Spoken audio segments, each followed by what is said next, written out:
Hello friends, எல்லாருக்கும் வணக்கம்.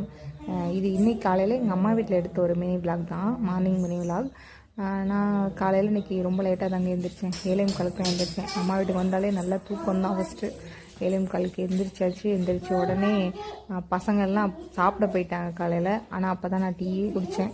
இது என்னன்னு பார்த்தீங்கன்னா ஒரு மாதிரி ஸ்வீட்டாக இருக்கும். இது பேர் தரலன்னா எங்கள் அப்பா அப்பையிலேருந்து வாங்கிட்டு வருவாங்க. இது இந்த டீயில் போட்டு சாப்பிட்டா அது ஒரு தனி டேஸ்ட்டு, பயங்கரமாக இருக்கும். எனக்கு ரொம்ப பிடிக்கும்.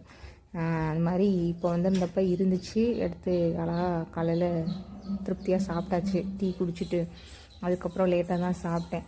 எங்கள் அம்மா வந்து இன்றைக்கி என்ன செஞ்சுருந்தாங்கன்னா பருப்பு துவையா செஞ்சுருந்தாங்க, அதுவும் அம்மியில் அரைச்சி.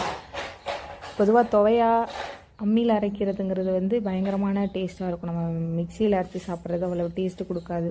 இந்த மாதிரி இன்றைக்கி பருப்பு துவையாக தான் அரைச்சிருந்தாங்க. ஆனால் நான் அதை சாப்பிடல. காலையில் தோசை தான் நான் சாப்பிட்டேன். எங்கள் அம்மா தான் பருப்பு துவையெல்லாம் சாப்பிட்டாங்க. அந்த மாதிரி நீங்களும் ட்ரை பண்ணி பாருங்கள், நல்லாயிருக்கும், ரொம்ப சூப்பராக இருக்கும். பருப்பு துவையை அரைச்சி காலையில் நம்ம மிக்சிலெல்லாம் அரைச்சி சாப்பிட்ற மாதிரியே இருக்குது. அதுக்கப்புறம் என்னென்னு பார்த்தீங்கன்னா ரொம்ப நாள் ஆச்சு. அது மாதிரி தேங்காய் துவையாமல் அரைச்சி சாப்பிடுவோம். பார்த்தீங்கன்னா அழுகாமல் போயிடுவான்.